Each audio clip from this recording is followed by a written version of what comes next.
gives, all three people a chance to filter in.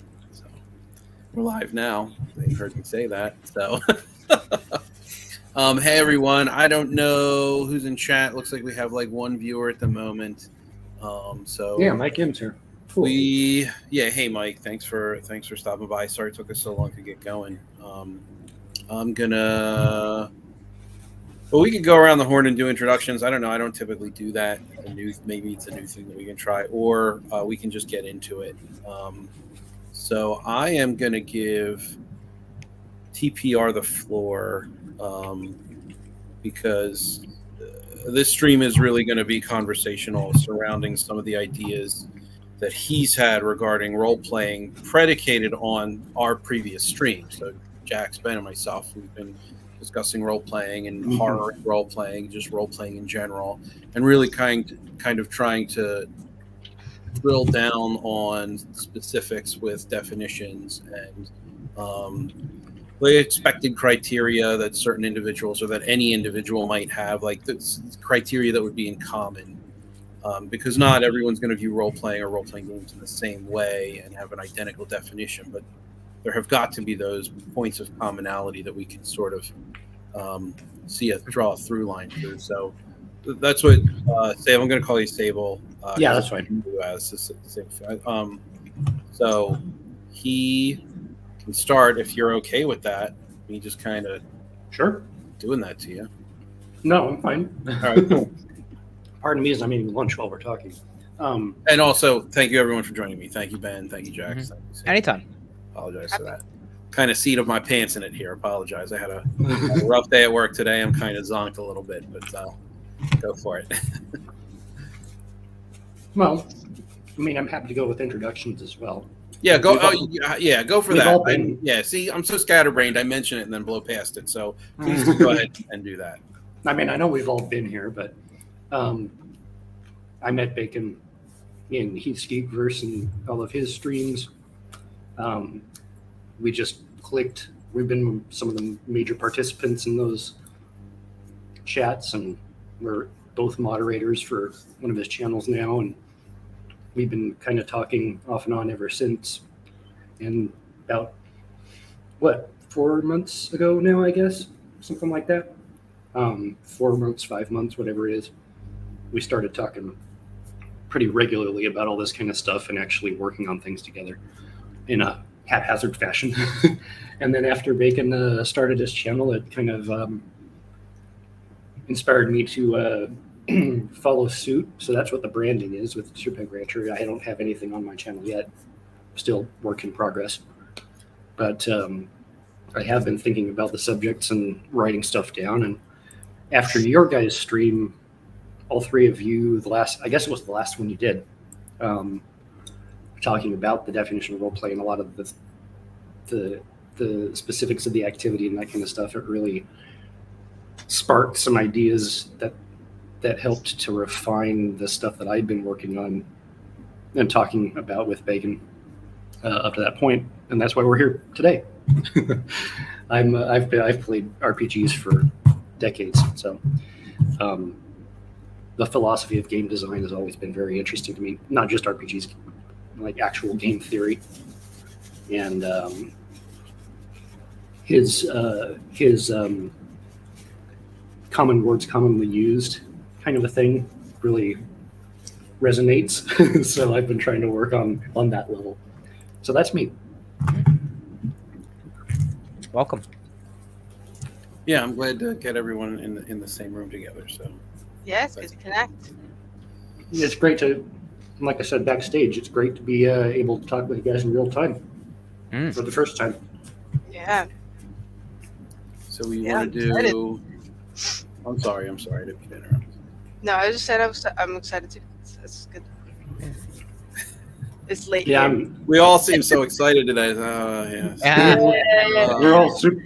We're all tired. I think we're all. The semester started. Yeah. It's one of those.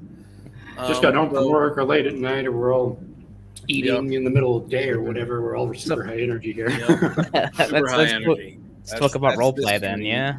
Absolutely. Gonna change the title to High Energy Stream. I- So I guess we'll follow up with Jax. We'll just kind of, at least the way you're displayed on my screen, I'll just kind of go clockwise. So Cool.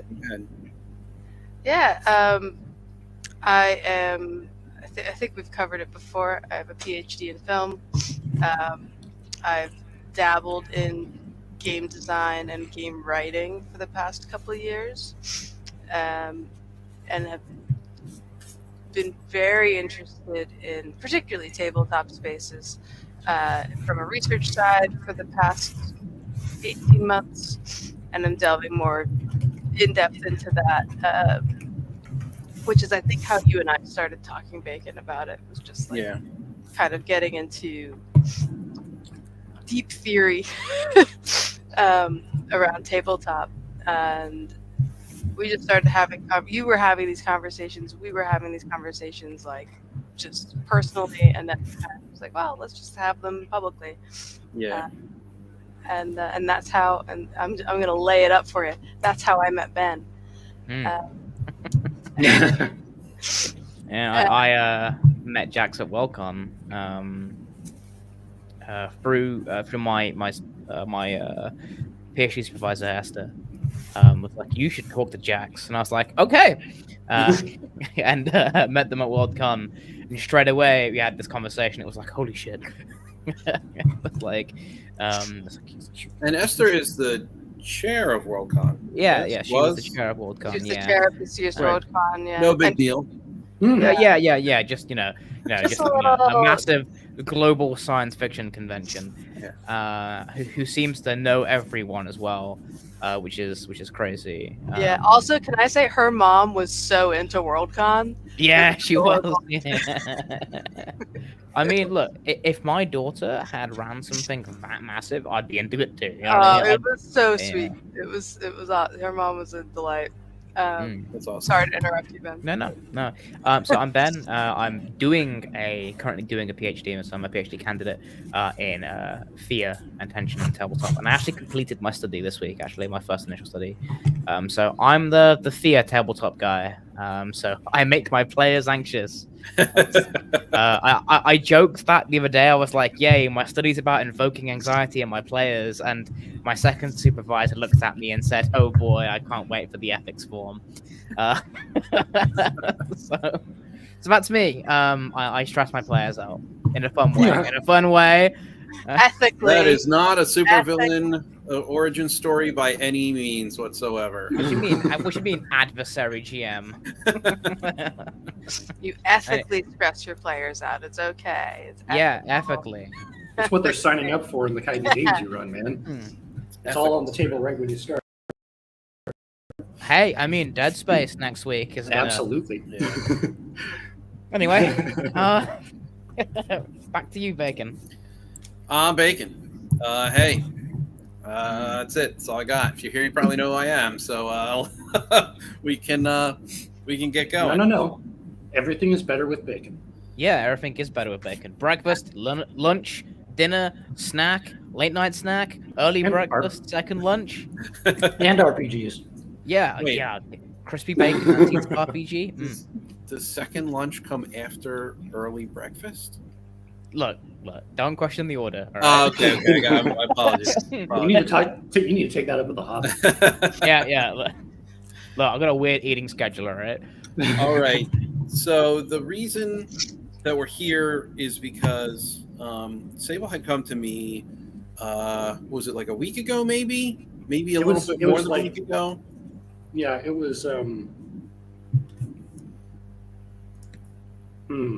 Well, it doesn't really matter when you Anyway, came. yeah. You came to me and you told me about a definition that you were working on, sort of influenced by the conversations that Jackson, Ben, and I had been having. And so we sort of kicked around the idea of getting you on here to discuss with them. And I'm the more the merrier. And so I prepared them. I told them what kind of a jerk you are before we went in fact, live. a poltroon. So, but I think it would probably be best to start on what you have been working on, your definition. Feel free to give us a little bit of background if there was a starting point and then some sort of evolution or change. So give us that, and then I guess we'll go from there if that's okay with. Yeah, I wouldn't. It's hard to put a starting point on it actually because I never really thought about defining it in a concrete fashion until you and I started going back and forth on, especially once you started your channel, going back and forth on like what is the difference between a story game and a quote unquote real RPG and yada yada yada, all these kinds of things. And we've both lamented how there isn't an actual kind of lexicon for the role-playing game subgenre of the tabletop hobby. And I've been thinking about it off and on before, but never in such never so consistently as after talking with you, because it kept coming up like every conversation. Every week we'd talk and be like, oh, but what does this term actually even mean? People are using it and they don't even define it, I have a knack for that. It's not just I watch it's commercials in a similar fashion where they'll say something and I'll go, well, what does that even mean? Like, what does that mean? Or, I was in a conversation with someone earlier this week about quality, and I was like, well, what does quality mean? Like, quality it's defined by the criteria you set against it, right? Like, in order to define quality, you have to measure something, so you have to name the thing that you're measuring. Otherwise, quality is just a nebulous concept. So I don't know. It's always kind of been the way I am. I was just kind of asked that question, well, what do you mean? Yeah. You have to set up. You have to discriminate against a baseline in order to judge whether something is quality or not. So, anyway, I remember the last time that you had me on the stream. Was it the last time you had me on? No, the first time you had me on the stream, you asked me my definition of role-playing game, and then subsequently my definition of role-play, and I didn't really have a good one for the second one. But after watching was it 2 weeks ago now? It was the last stream with Ben and Jax, you guys all together? Yeah, I think it was 2 weeks. 2 weeks, something like that. A lot of stuff just kind of came together, and it was something, I don't remember exactly what it was, but it was something especially what Jax was talking about. And I pulled up my document where I have all my game design notes and random rantings about mechanics and whatever else, and wrote down something real quick, and then I kept thinking about it, and I came back like the next day, and I'm like, yeah, but actually it's this, and expanded on it some more. And so anyway, I guess we can start at that point. I'll go ahead and talk directly to you, Ben, for a second, just because I'm telling it to you last now. and I'll start it off the same way I did with both Bacon and Jax, and ask you a couple of questions about certain definitions, and then use those to build where I got to in the role-playing definition. And the first question was, what is empathy? What would you say the definition of empathy is?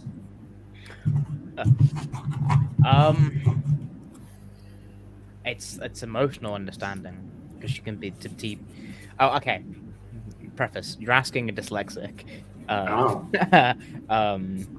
Right. So I would say, to me, to be empathetic is to understand something emotionally, or to understand emotional constraints. That's how I understand empathy. I'm sure it's got a definition, but that's how I would see it. It's emotional, or at least being. Here it comes to hit start. Being conscious of emotions and understanding them. Mm-hmm. Okay. Yeah, at its most basic level, yeah, I would agree. And specifically, the idea that you are feeling what some other person is feeling.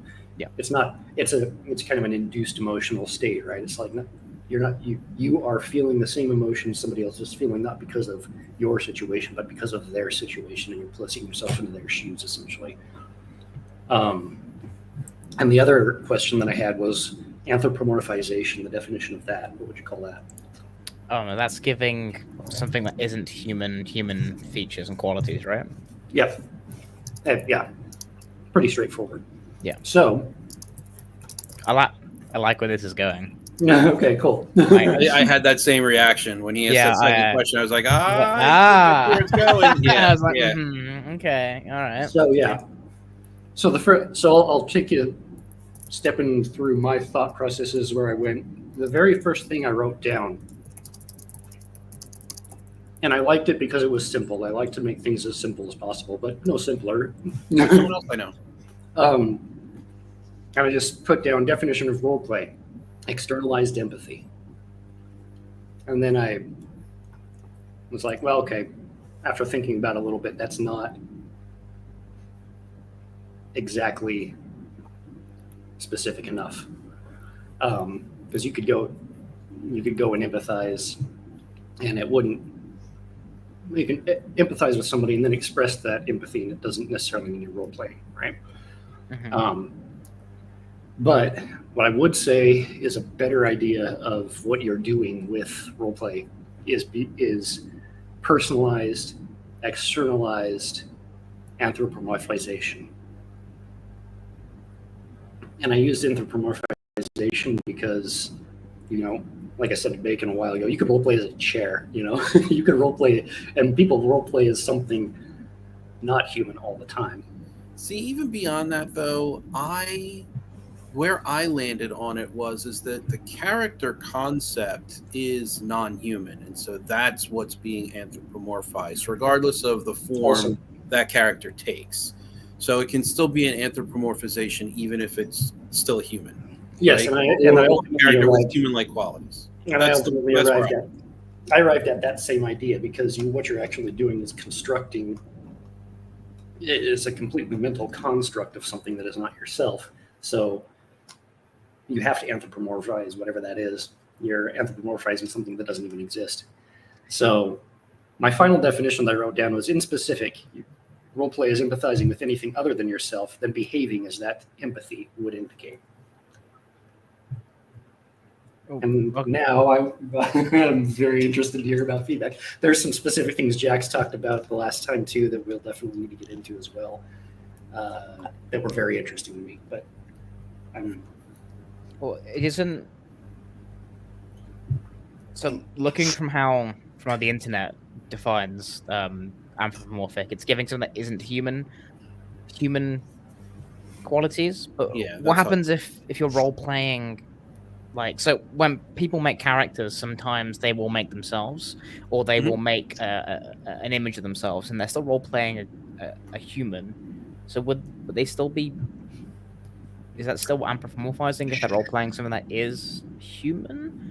I can see what you're getting at, because you're like, well, it's not actually human. It's a thing we make believe, right? So I can see the leap you're making, but are we really doing that? If we're like, if you're role playing like a tabaxi or an alien or something that isn't human, then yeah, you're giving it human traits. But what happens when you role play a dude? Like, well, if I can. Yep. If I can riff off of what Bacon was saying, because I think I know where he was going. If not, correct me, Bacon. But the anthropomorphization comes about. I know I'm going to screw that word up more than once, I guarantee you. Mm-hmm. The anthropomorphization occurs as soon as the idea of the role-playing character.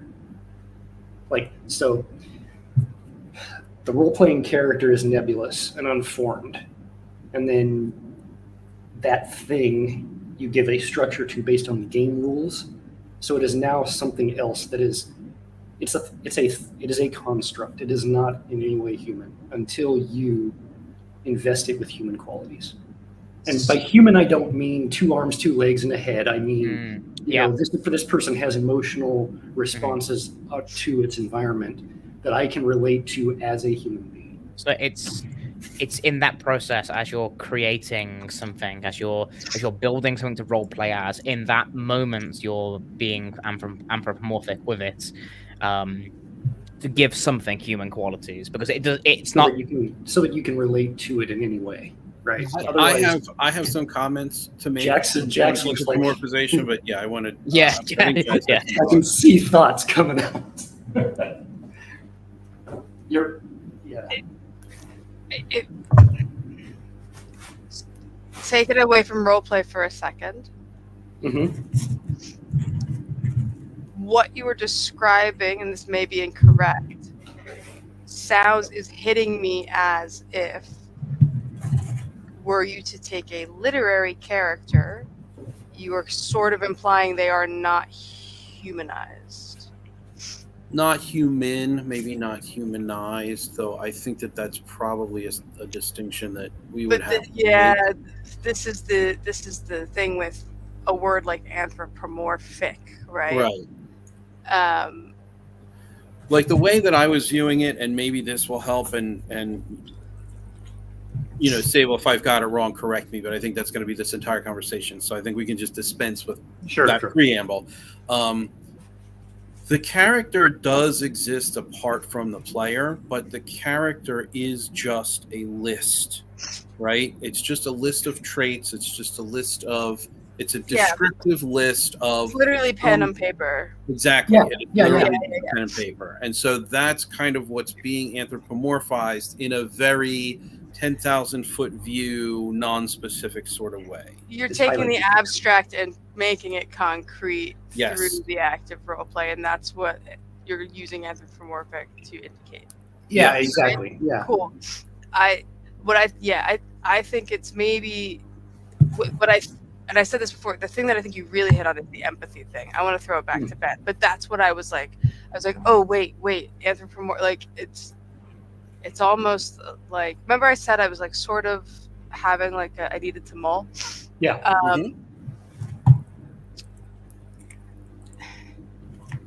There is something around this idea that I like that. I really like that if you're thinking about it as the pen and paper, and that's what you're lifting up, and sort of like if that's like the puppet, you're sort of bringing it up, and giving it marionette strings by this.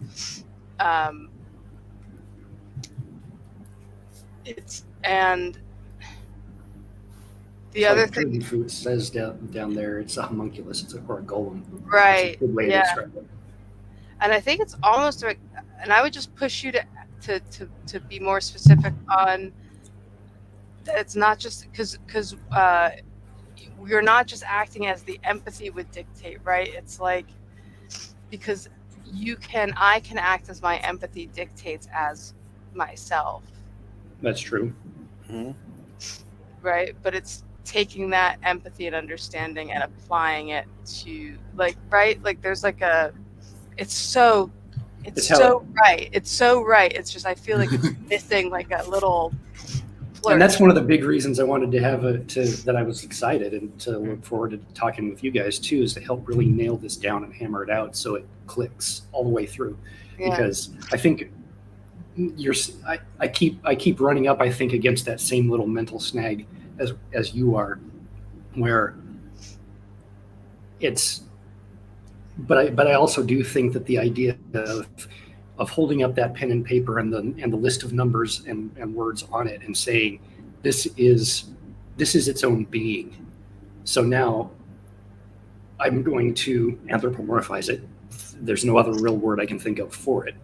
I'm going to invest it with human qualities, and then based upon that combination of human qualities I can relate to, and the list of traits that it tells me that it is, I'm going to behave now in such a way as I think that this thing, this thought entity, for lack of a better word, would behave in the situations which are being described. Right. Like, were I this thing and were this thing human, this is were this situation that the GM is telling me is actually happening, this is the result. Yeah. It's kind of a mental emotional alchemy going on. Yeah, and it's a lot deeper than just it's a lot maybe not deeper, but more layered than just a single application of empathy. No, yeah, you're right, because there's like a dual projection happening. Yeah. Right. So Because you the are character understanding things as the character. It's a hall of the mirrors. character projects Yeah. and then project that out. Yeah.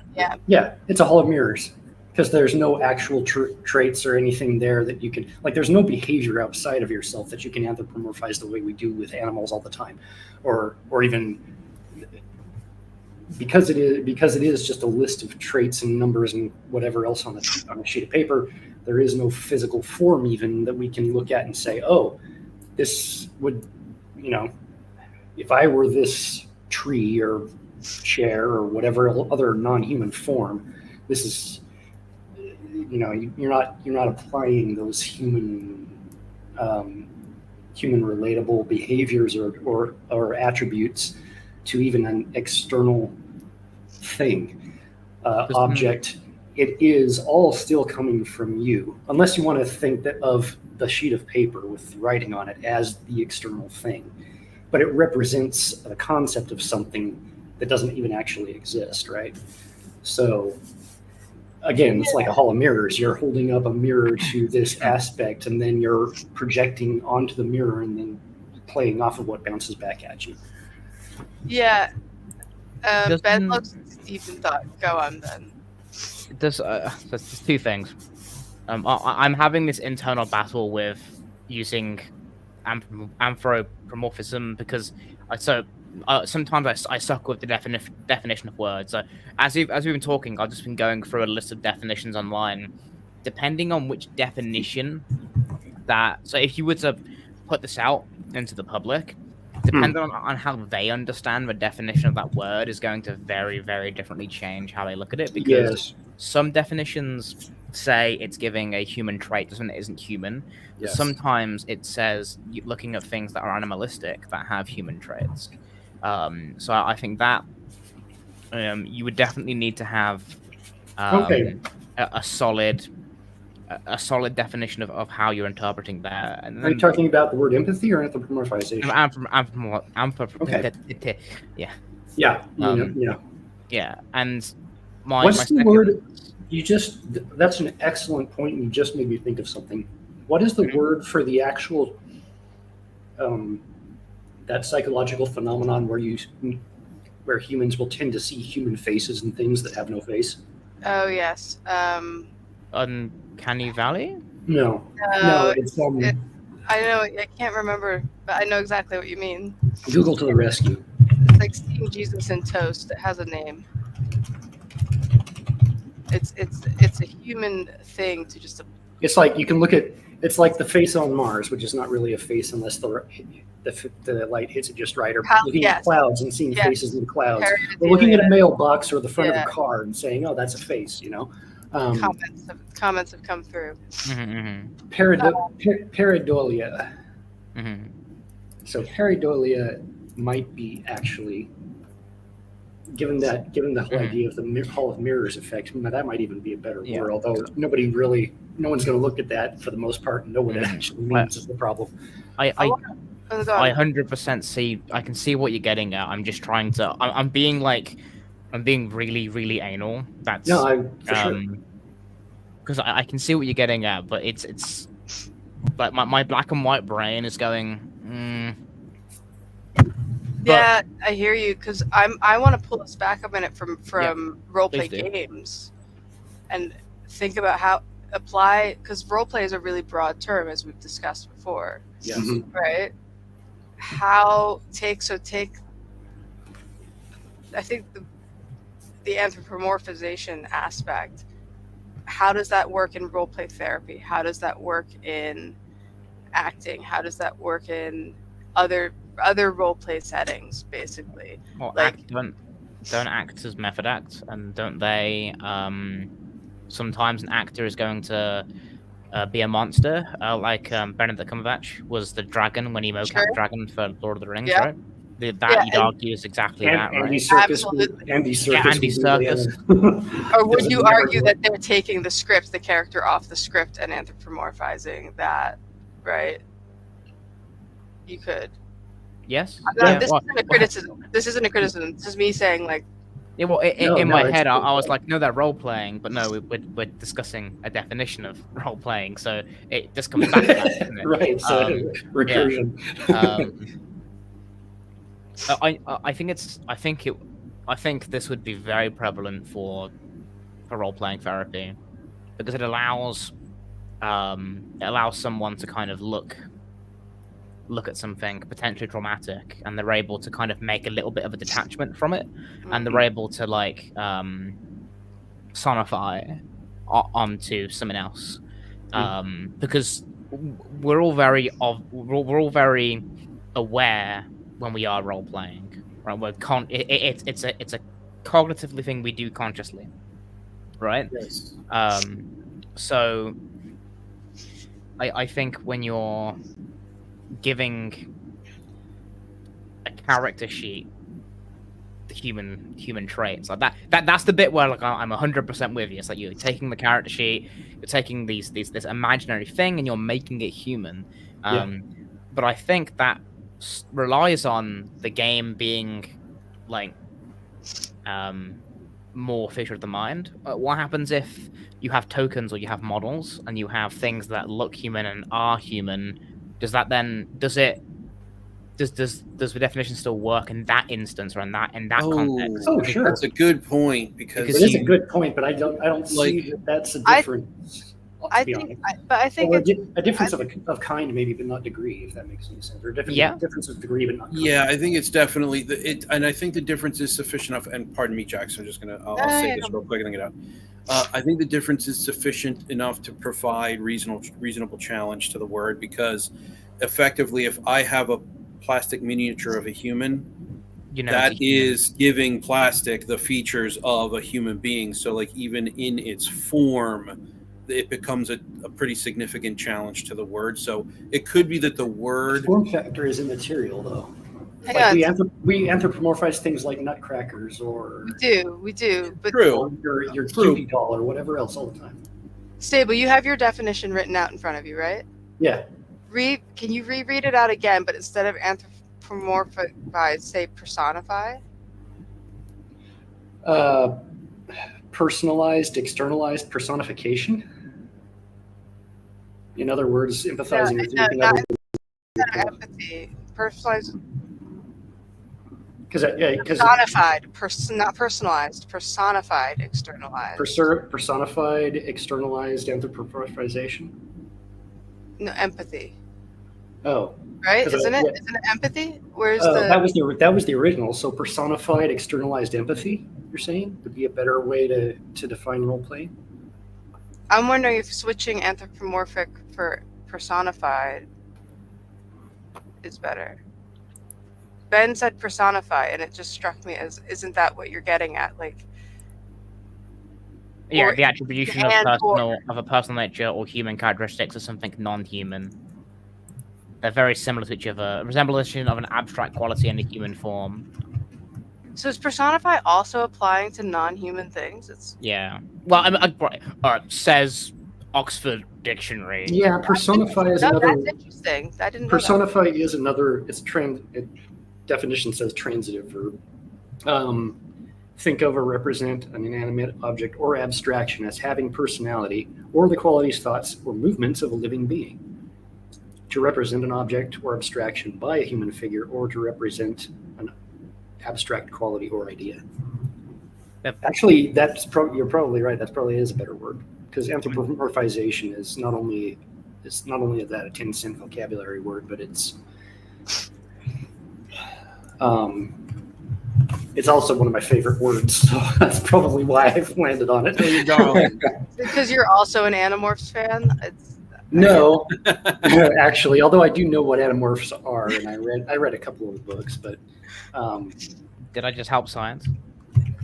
No, I just like the word. I like words that have complexity and character to them. Yeah, absolutely. Yeah. No, for sure, and it does work in a lot of circumstances. I think it's like it's trying to get it to work in all of them. Yeah. Right. Yeah, it's very challenging, and I agree with what else going on here. Like, and I even had the conversation with Sable earlier that that he's looking forward to this conversation as a sort of a refiner's fire kind of a Yeah. situation to see what we can hammer out of it, and what changes need to be made to sort of bring it to a more I'm not denigrating you by saying this, but you came up with a foundation and then kind of like refining it to elevate it so that it's a little Right. a little easier to understand as well as deep in its meaning. And Right. on the heels of that, I want to address Mike M. comment. He says, what does the word empathy add that behaving as if you are the character would be insufficient for?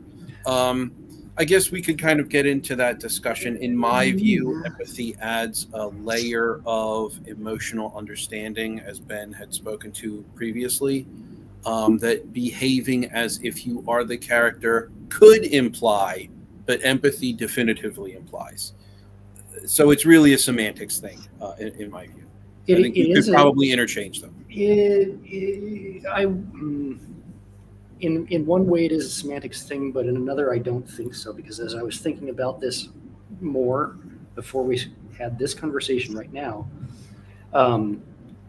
I was thinking about, and this actually ties a little bit into that grid that I sent you a couple of nights ago of the different, like, I put, instead of saying quote unquote real RPG and then quote unquote story game RPG, I went traditional and experimental, right? And the implication is that off that left hand end of the page of that grid was where all the war games and all that kind of stuff existed that gave rise to the role-playing hobby in the first place, that were kind of, they took the rules of chainmail and their miniatures games, and then they started doing just one character at a time, and then they started behaving like that character, and so on and so forth. And I can share. And then they started to view. If you're okay with that, I can. Yeah, if you want to, I don't mind. It's also a work in progress. But the reason I think it's not quite semantic is because you can have in this. When was this? Somebody somewhere was talking about a transition point. In one of the chats.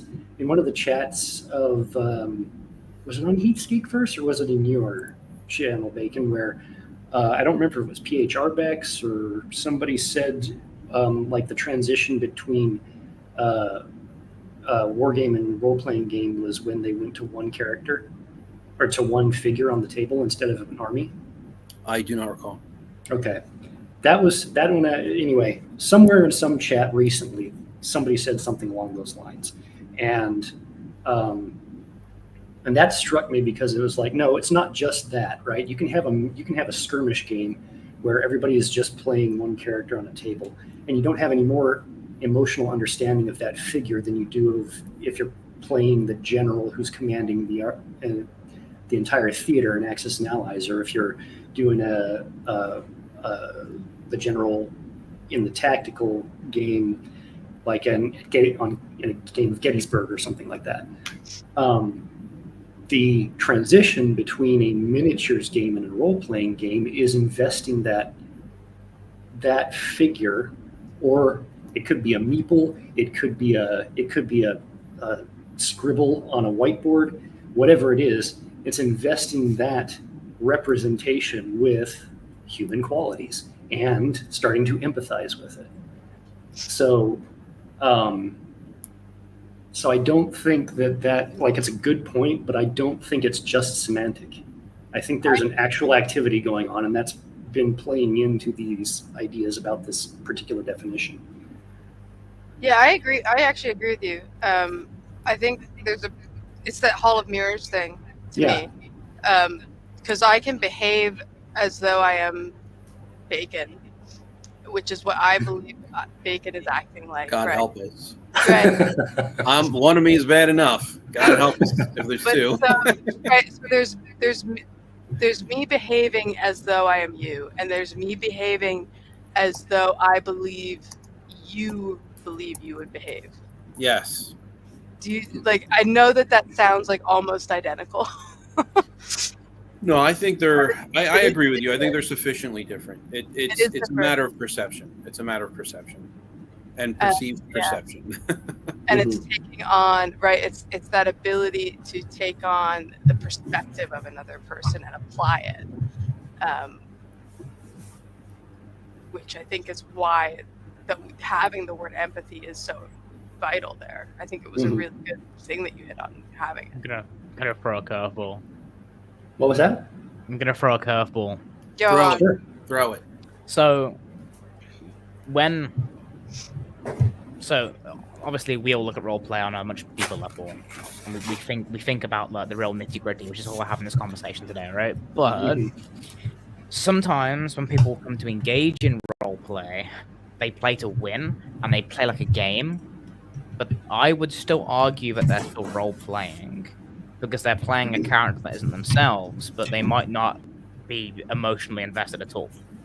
They might treat it like a game, like a board game, but they're still role-playing, right? So I think in that instance, like, obviously to have a better experience role-playing, you want to engage empathetically because you want to have emotions, right? That opens you up to having a more immersive time. But kids, you bring kids to come play D&D, they're just going to see pretty model. I roll magic, I roll math rock, and Daddy's big dragon model dies. Yay!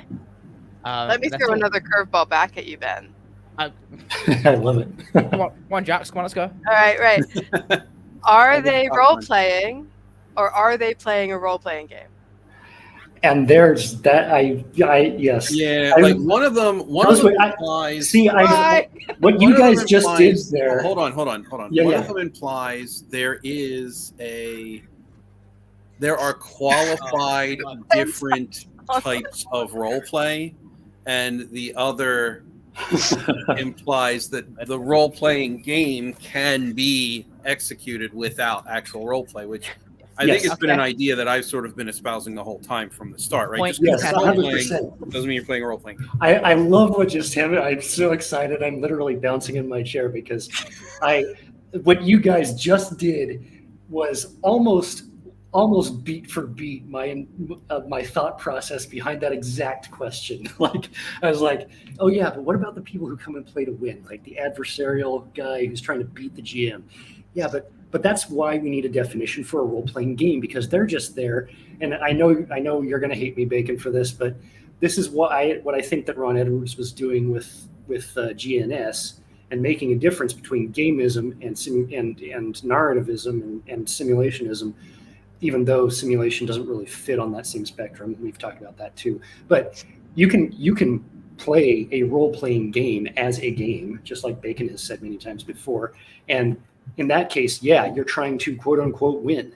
But if you're playing a role-playing game as role play, you're still playing the game, but you're inhabiting the activity. You're inhabiting the game. You're responding as if the rules are not something to be beat, but are diegetic. They are the way the world works, and therefore you have to engage with them on their level, right?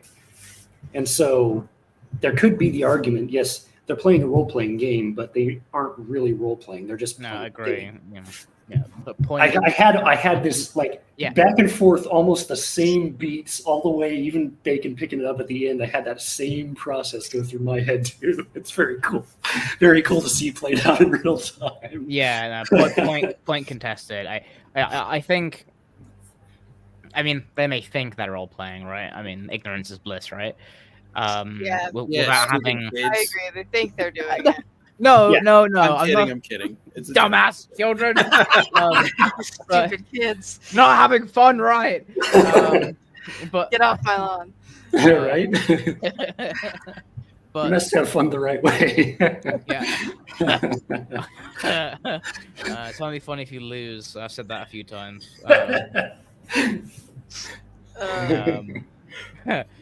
Flashbacks. Yeah. Okay. Point contested. Carry on. Yeah. I'm gonna sit in the timeout corner. It's not. No. Because you were just like, yeah, but no. No, Yeah, 'cause you're right, agree. yeah. It's cool because you're like Bacon was saying, we're kind of springing this on Ben because obviously I started it and I talked with Bacon about it, and then Jackson and Bacon and I both, we all went into it just a few days back, and now we're bringing Ben in on the tail end. So the fact that you are going through this, even if the thoughts have already occurred, the fact that you're going through them like this is, I guess, verifying. The proof of concept is hitting people in similar ways in different interactions, which is very cool. Like to me, that says that there's something there, right? And the fact also that that multiple people are picking up on the perceived or potential shortfalls. And it just, I don't know, it was cool too, because it took me like days and days to go through what just happened in about 30 seconds there. So, that's what peer review's for, right? Absolutely. Oh yeah. And my apologies to Ben as well, because like Bacon, I was just like, no, I need a chance to mull it over. I can't have it sprung on me on air, and then also just didn't talk to you about it. I really I can own that. I can own that. That now was both of you shut the fuck. It's fine. I genuinely look. We're all adults with very busy lives. Yeah. Yeah, that's true. Someone let me grow up, and that was a mistake. Yeah, right. Yeah, I don't want to grow up much either. Don't worry. I just want to continue playing make pretend and killing my friends online. Exactly right. Yeah. Like how much of role playing, how much of our hobby is just a bunch of people who didn't want to grow up. And I fully acknowledge that it's not a bad thing. Mm-hmm. I think everybody at some level has a longing for childhood once you have to leave it behind. Well, I mean, if you want to get real, like, deep on that, nostalgia always looks better because the brain is amazing at forgetting things and misremembering past information. So we always look back at the past as being way better than it actually was, which is why our parents think that their TV and their music and their things and their generation is better than what we have, because there's always a perceived positivity from the past, right? It was always better than what we have now, but in reality, many things weren't. But that discounts experience, and that discounts, personal perspective and personal fresh, well-seasoned. Which is like, just to get a little bit more deep on it at the matter. This is something that I've sort of been discussing recently. We just had a stream on Sunday about the film Dragon Slayer, and this topic sort of came up, and it's the destiny of the human individual to have the world pass them by, right? So you grow up, you're taught to do things in a certain way, and they're invariably going to change, and you are set in a certain way, or you experience a certain kind of music, and then at some point in your adult life, for the majority of people, that seems to stop, right? So you have this sort of retrospective that's very rosy based on how you were grown up, and then things start to change, and that induces a melancholy because now the world is passing you by. But there has to be some sort of evolutionary mechanism, something it provides some kind of benefit to humanity, or does it? And I'm not an evolutionary biologist or a scientist by any means. It's just a question, but it's a very, I think it's a very heavy, very interesting question to see if we can answer. How is it that humanity can be destined to perpetually see the world pass them by, and have that actually work to our evolutionary betterment? I just don't get it. I'm sure there's a reason. Survive the species otherwise? Would we want to have kids if it was just? So good. That's a very, very, very solid answer. I think part of that is the value of. Part of that is because I think, again, not an evolutionary biologist here, but part of that is just because humans mostly have to be taught how to do everything. We have only the most basic of instincts compared to other creatures, right? Like we don't know how to naturally build a nest. We don't know how to travel south for the winter. Like all of these things that are kind of programmed to other creatures, we have to be taught to do those things, or we have to figure them out ourselves. And we have to make things in order to assist us to do them in a lot of cases. So the preponderance of processing power in our brains going towards language and creativity and visualization and all the other things that we can do that most other creatures can't, or at least not in the same way, to the same degree. That we know. Yeah. Right. Yeah. But I mean, you don't see the octopus as smart as it is, building a rocket ship to Mars. So. Yeah. Well, See them fucking they give it for a forget. paycheck. Well, I mean, there's a lot of reasons you can't burn things underwater, or at least not with an oxygen fuel source. You can't oxidize and other stuff like that. So, but anyway, Octopuses we're are way from into outer these. space. They are What? aliens. They are here to destroy us. Octopi are fascinating. They're my favorite animal. Are you okay, Jax?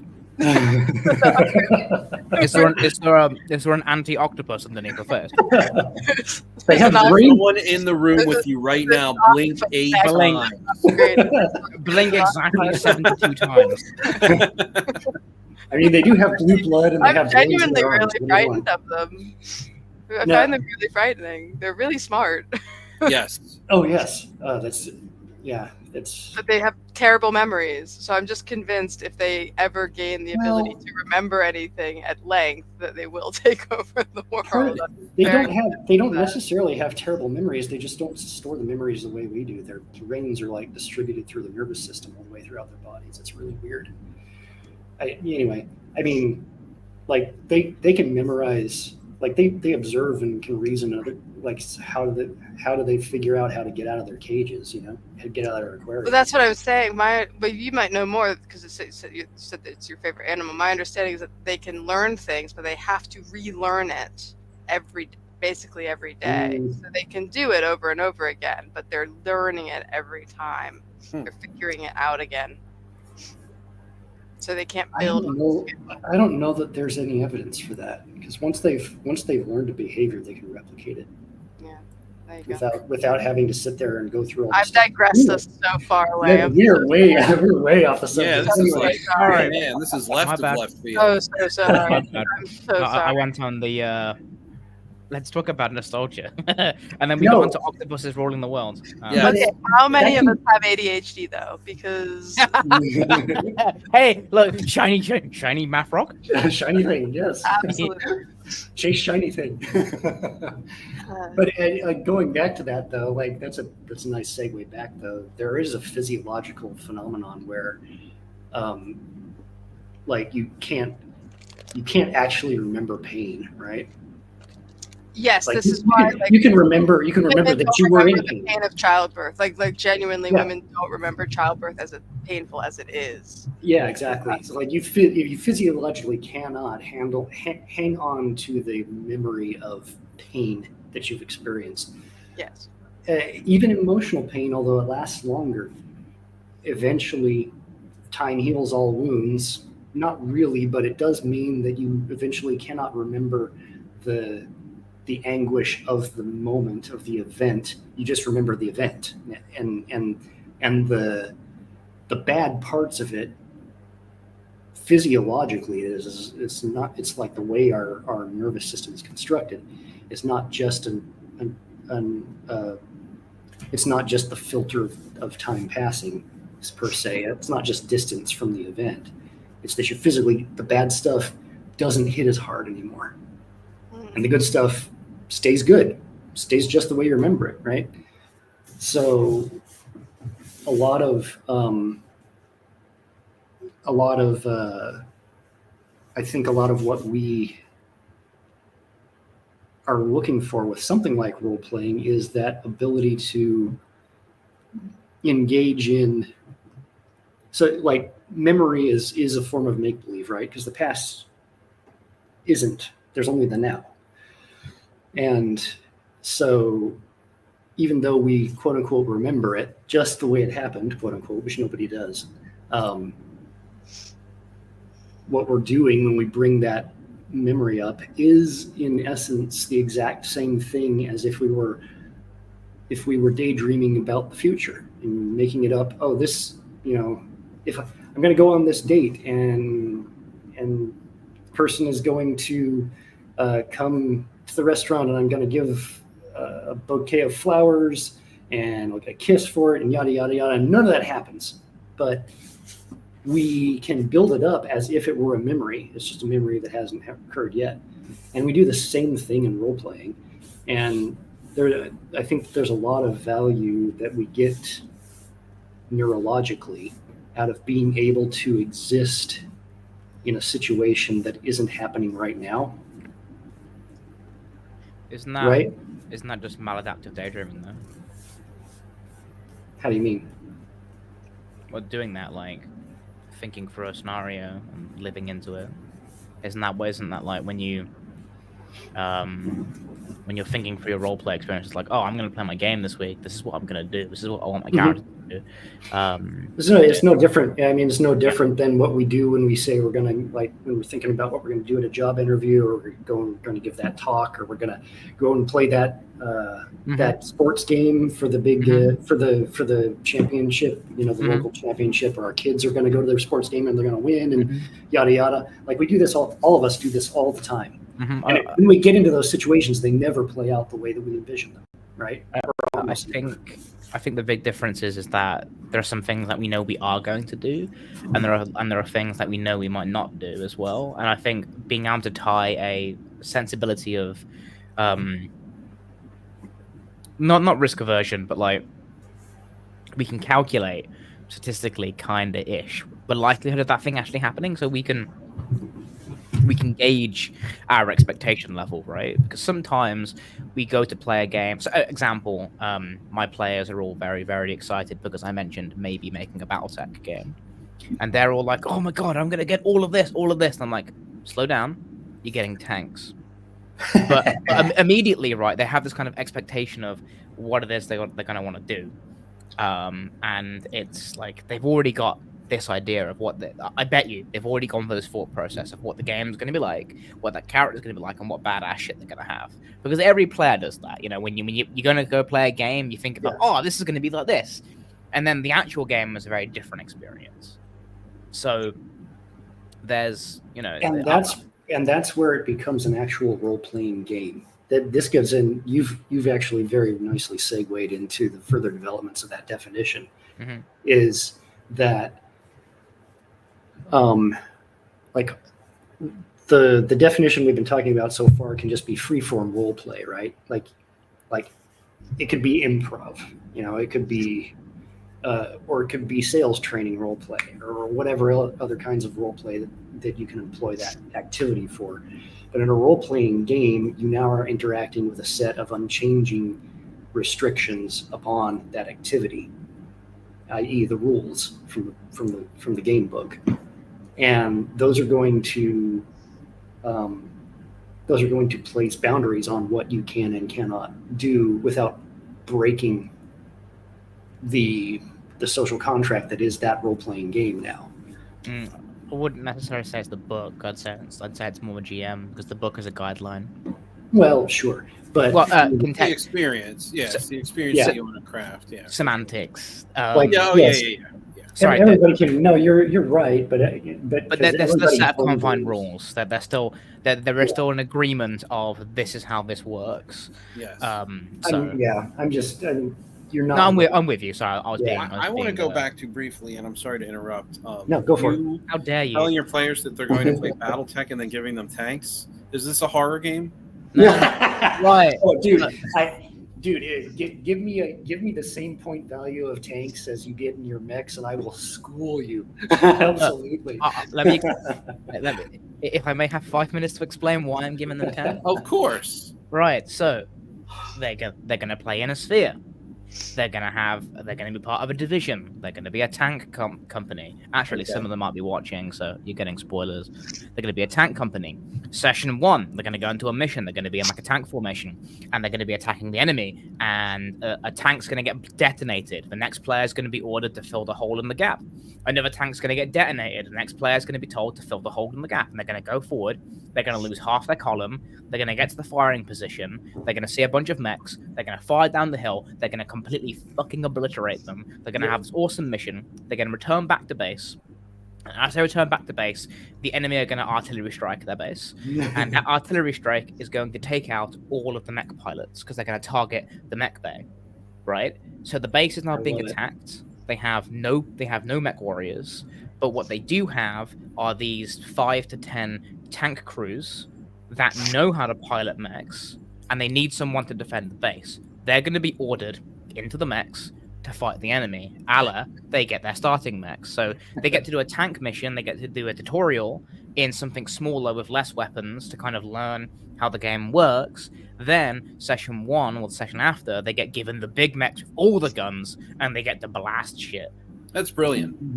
I love it. That's brilliant. Although, you got to be careful, seeing the fact that as they would, with defilated fire, they would totally obliterate the mechs in the valley as tanks. They're probably not going to want to leave their tanks at that point. Well, the general bigger plan for the game is that they'll play a division before the clan invasion happens. So if they want to remain in their tanks, they can. If they want to be helicopter pilots, they can. I am also going to do infantry missions, which are going to be truly fucking horrifying. But anyway, you do not want to be infantry in BattleTech. BattleTech Horror Edition. I'm sorry, it's a bit of a hobby. No, it sounds more like BattleTech Emotional Investment Edition. Yes, I love it. You mean BattleTech Trauma Edition? Yeah, is what it will be. Could you imagine you're running through like a 4-story building with your infantry platoon? You've got like Jenkins and Davis with a rocket launcher, and you're running into position, and all you hear is the one guy scream "Contact!" as the floodlight floods through the building, and it's the medium mech with the 4 heavy machine guns that just opens fire, and you watch as the first half of your section get cut into 8 pieces, and the group are like, "Oh fuck, they had the rockets. Now what do we do? Save or suck?" And you know, hey, at least it wasn't a fire starter. Oh no! That sounds like a great campaign. I just like the idea of Ben's players going like home and like basically this is their villain origin story. There you go. And did this to them, and so. Yeah. This is what happens when you get gamers in the same room together, man. Anyway, back on topic, or else I will just ramble. That's okay. I mean, I'm a huge BattleTech fan, so it's right up my alley. I did want to address. There was a comment I really wanted to address. Sure. If that's cool. Yeah, which one? I haven't starred. Mike guy? Yes, exactly. That is not what we were. From by my understanding of the 2 definitions, we were basically talking about a combination of the 2. So, up here he says, and I told him we get back to this comment. There are 2 types of empathy: emotional and cognitive. And then I starred this one that you would notice as a follow-up to. So the definition requires emotional empathy, but cognitive empathy is not role playing. I think I maybe understood it as also combining the 2. Yeah. So anybody feel free to correct me here because I've done a quick Google search to sort of refresh myself on what these 2 are. Cognitive being identifying emotions and emotional feeling those emotions. So it's to me it's a combination for sure. I agree with that. I think that he might be also hitting on something where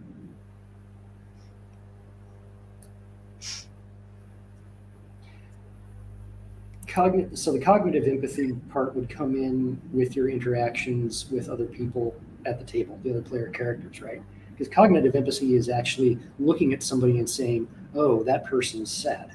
Oh, person is angry, right? Being able to correctly identify the emotion means that you don't look at somebody who's angry and start laughing because you think they're having a great time. So that's cognitive empathy, is being able to first identify what somebody else is feeling. For your own particular character, cognitive empathy is not really a thing, because you can't observe somebody and say, oh, that this is what they're feeling. What you're doing is, now that it is emotional empathy, is insofar as that now that I understand who this character is, whatever it is, now I'm confronted with this situation, and my emotional responses are following this construct I've set up in my head. If that makes any sense at all.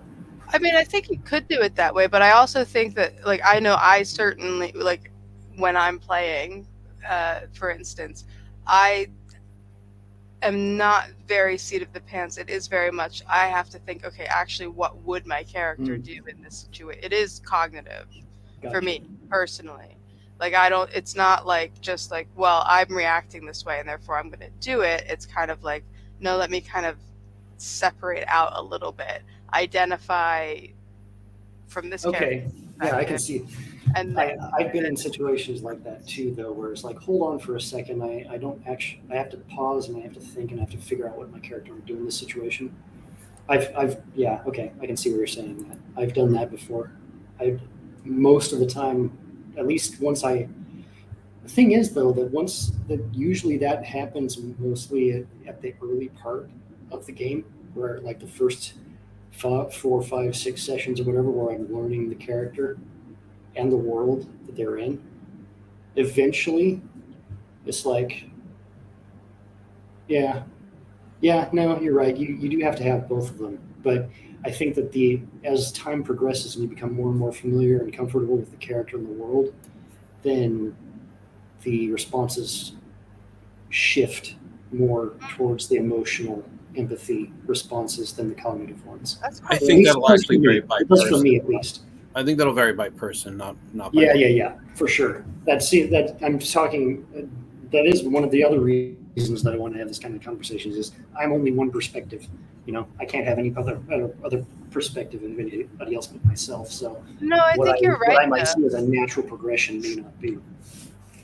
I don't think it's exclusive, but I think this is why, like, so my interest in the research behind specifically like D&D, just because that's what I'm most familiar with, but is like the therapeutic value of these games. And I think that's maybe like you're hitting on something there, that like if you start with cognitive, that's because that's how therapy works, right?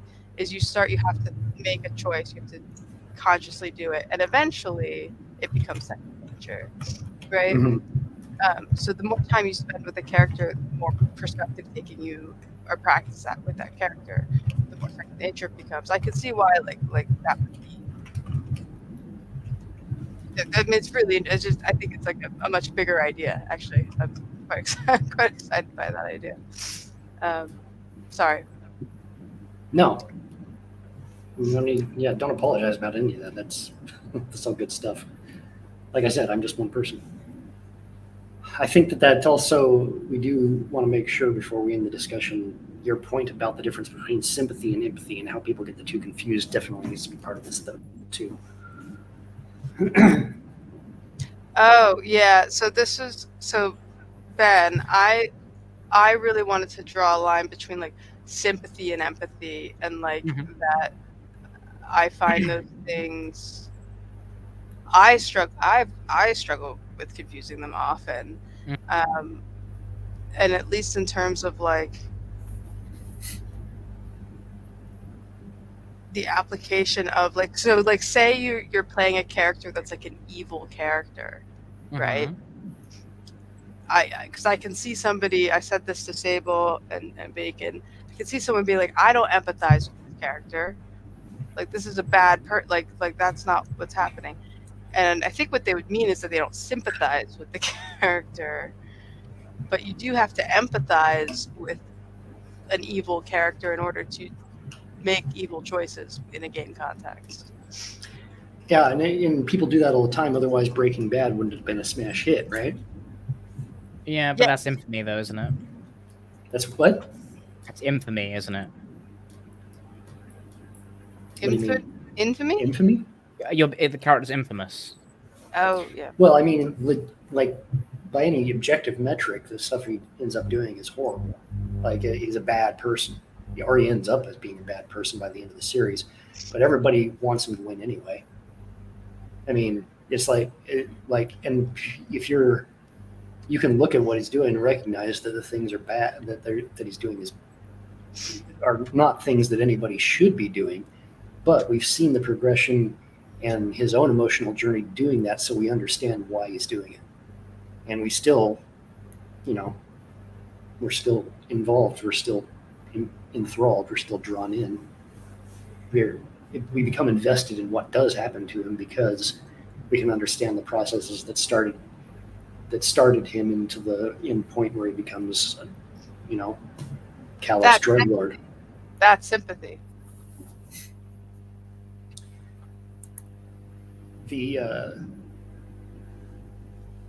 When you're forgiving him for those things, in a sense, right? When you're going like, oh yeah, but I feel bad because like he got cancer, and it's like that sympathy.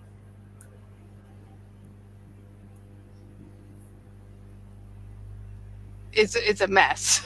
Yeah, I think there's a bigger conversation to be had here, especially with regard to storytelling, true, right. regarding They sympathy, are similar. empathy, and rootability.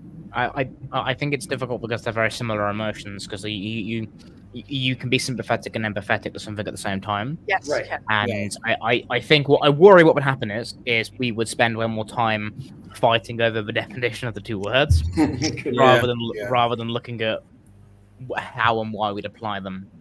Right? You can feel sad for a character. In that instance, you could say you're doing both of those things. But I mean, role-playing is a cognitive tax, right? So we're doing stuff mentally anyway,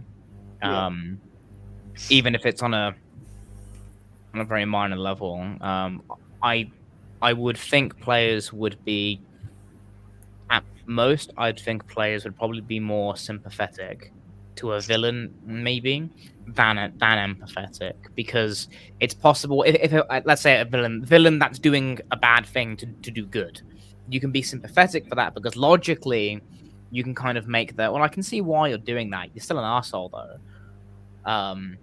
but I get it. So you can sympathize. Story of my life. I'm still always an asshole. One of my co-workers did Jamie Nicholas did a great talk on. So he does they do a lot of stuff on queerness in games, and they did a whole talk on homosexual relationships in video games and characters that you can be gay with. And he talks about Baldur's Gate, and he was saying how, well, in the media, usually when they make a gay character, they're evil. It's a bad thing. It's like, oh, they're evil. Look at them. They're also gay. And he was like, Asterion in Baldur's Gate, fantastically written character, has a very a backstory that you can sympathize with, but he's also a bit of a dick. And they were pointing out that it's unfortunate because if you go back in like the 90s and early 2000s, we were more bigoted then, and we weren't as open and we weren't as accepting of things. But people that were LGBT and they had representation, and now we've got loads of it in game, which is great, right? I forget why I initially brought this up. There was a reason why. You wanted to talk about representation in games and how fun it is. But it's awesome. We should have more representation. It's getting so much better. It is getting better. Assholes. I hate Twitter so much. Like, look at this cool thing these game devs did that took them maybe 2 days of work. Cancel it. Are you okay, friend? Who hurt you? And you got there. You were going there because of the difference between sympathy and empathy. Yeah, that's it. Yeah, it's like you can sympathize with these characters. They're doing. They might do an evil thing, that doesn't necessarily make them bad people. It can make them evil. Yes, yes. But for you to do those evil things, you have to empathize. Yes. Right. You have to. That's- You can't just say it. You can't just say, "Oh, I feel sorry for you," or "Oh, I think that's so great for you. I'm very happy for you." It's like, if I was in that situation, I would behave the same way you just did. Right? And therefore, I will. It's like Right. as a role in terms of role play. Did I just disagree with my own point? I think I did. No, I think you made it clearer for me, to be honest, because I was like I said to start out, like I find sympathy and empathy confusing because they are so similar. But I think you laid it out really nicely, to be honest. I mean, players are likely to do both anyway, right? But they might not as well. Broadly speaking, some players play differently. They come for different reasons. I have, if Jax, if you are able to come to the Dead Space game, you'll see that I have 2 players that have done very little role playing, and what they will do is they'll play it more like a game, and they'll fight and kill shit. And I've got a varying in experience role players, and there is such a difference of approach to role playing that they'll take, and it's magic sometimes. In fact, it happened with my studies actually. I had the players that I had that were role playing in the 90s were like just a completely different caliber to the 20-year-olds. But it was day and night, the difference, and that's because they were expecting to get to emotionally invest. They were expecting to get to empathize more. They were expecting to get to be something they're not. They were expecting all of these things, and in 4 hours, there just wasn't enough time to do that, and it had a negative impact on their play experience because they didn't get to do those things. But for the 3 other players, they didn't give a shit. Oh wow! One was like, "I got to kill a xenomorph," and they loved it. You know, so this is why the difference between one shots and campaign play. Well, yeah, that was highlighted actually. But I think when it comes to role playing, empathy and emotion, I think it's some players might come to role play, but they might just role play themselves, and then they're not really investing any. Well, they are because they're getting. Yes, they're having fun. They're having fun. That's an emotion then. Yes. I'm talking in a. I've talked myself into a circle. Painted yourself in a corner, yeah. This rant was not peer reviewed. Carry on.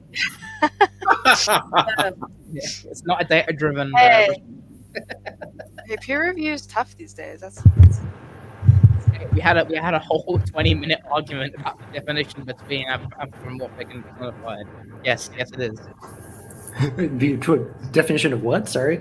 So we had a whole 20-minute discussion about the difference between personification and anthropomorphied. Oh yes. Yeah, right. like yes. Peer review is a harsh mistress. Oh man.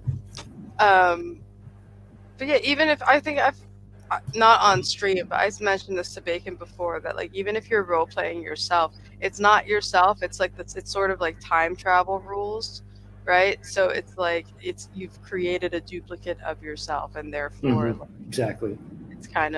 It is a different character still, even if it's yourself. Right. It's the parallel timeline where actually the zombies did take over the world, and now you're having to scrounge for ammo. Right. It's so that's you, not you. That's you in somewhere else. Yeah, it may be you. It's what you think of you, because you're always that person is always the you in that actual alternate reality is probably also a zombie by this point. But the you in the alternate reality that you're playing is a badass with a machete and two zombies on chains with their jaws cut off. Yeah. So yeah. Anyway, that goes all the way back to kind of relate to the idea that I was talking about and that Bacon helped to refine just now in the earlier part of the conversation about the idea that what is on the piece of paper is this nebulous idea that you are then anthropomorphizing or personifying or whatever.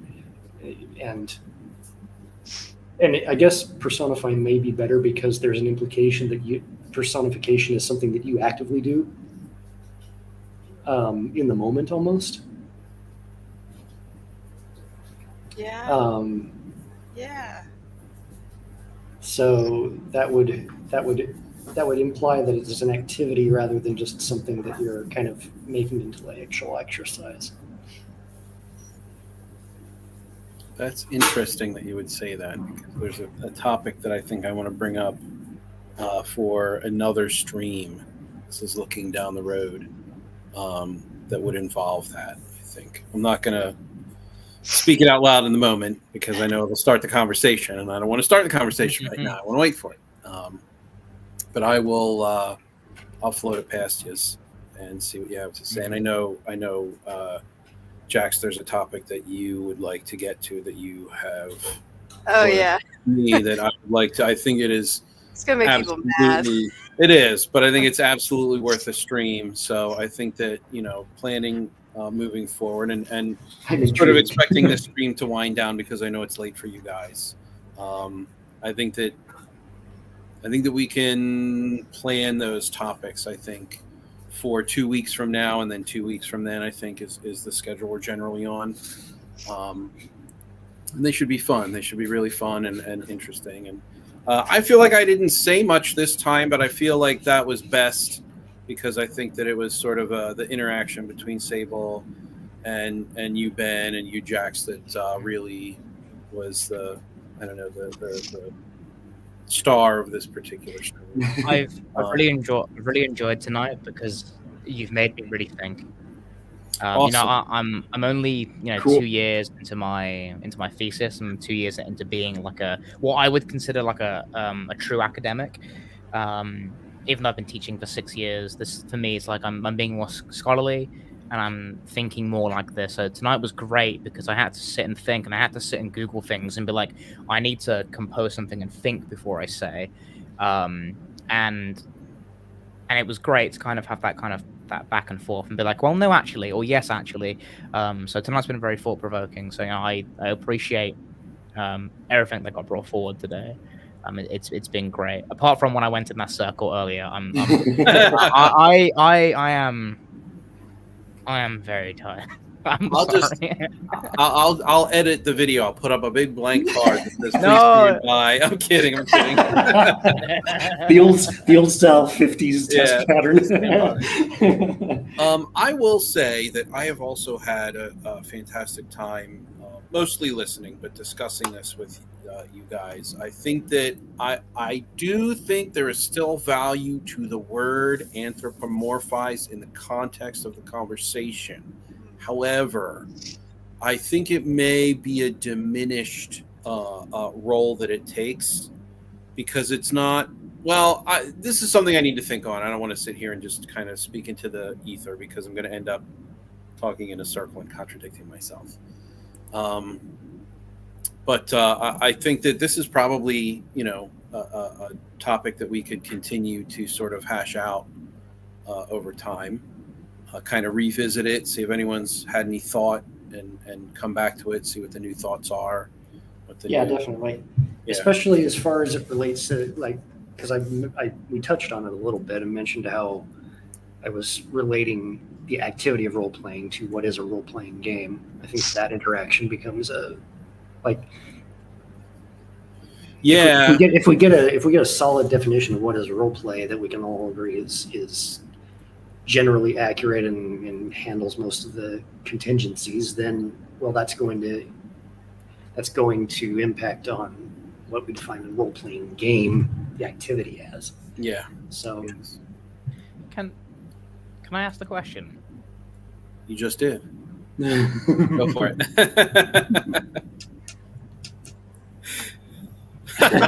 Hands on hips. Are we trying to find redefine role play because we want a deeper intellectual look into it? Or what's the because don't we have a definition for role play, or is it because we find that that definition's not satisfactory enough with how we engage in role play?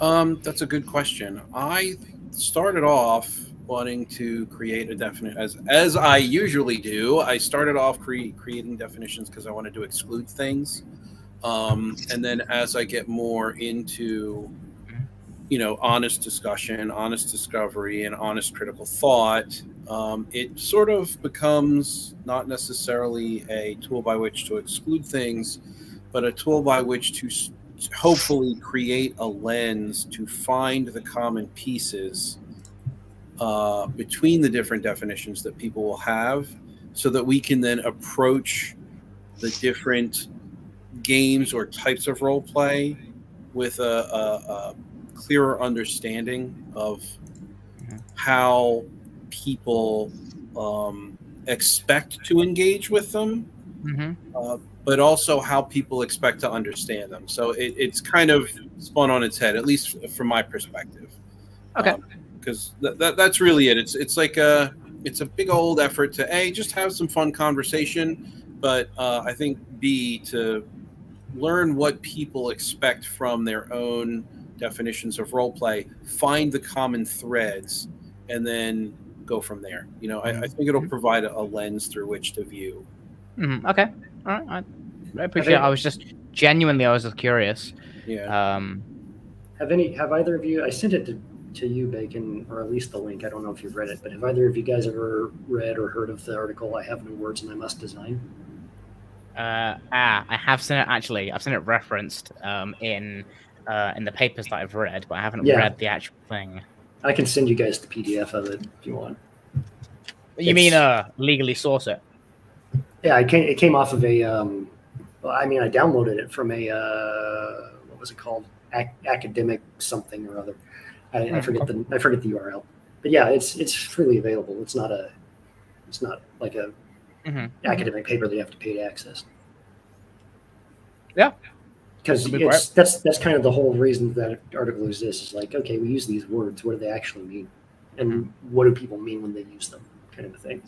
Which there's plenty of times where, like, a lot of the stuff came about because it's like, oh, there's story games, there's 4D role playing, there's all these terms that people use, and there's rules light, there's sim light, there's, people throw all these words around, and either they don't take the time to define them, or only a few people use them even at all, and it's like, or they use them incorrectly, or every time, or constantly using them incorrectly, or whatever else. So it's like, we're just a few little people shouting into one corner of the internet. So how much influence can we have? But so were Gary Gygax and his guys when they created the whole thing. So, the internet didn't even exist. It was all mailing list. So just because a few people start doing something, that's how everything happens, Maybe we'll strike up.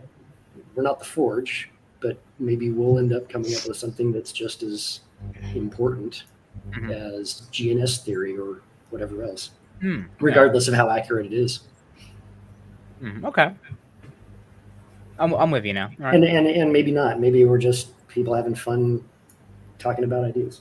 Ben hates me now. Back to the stream. I gave the wrong answer. Why do you what?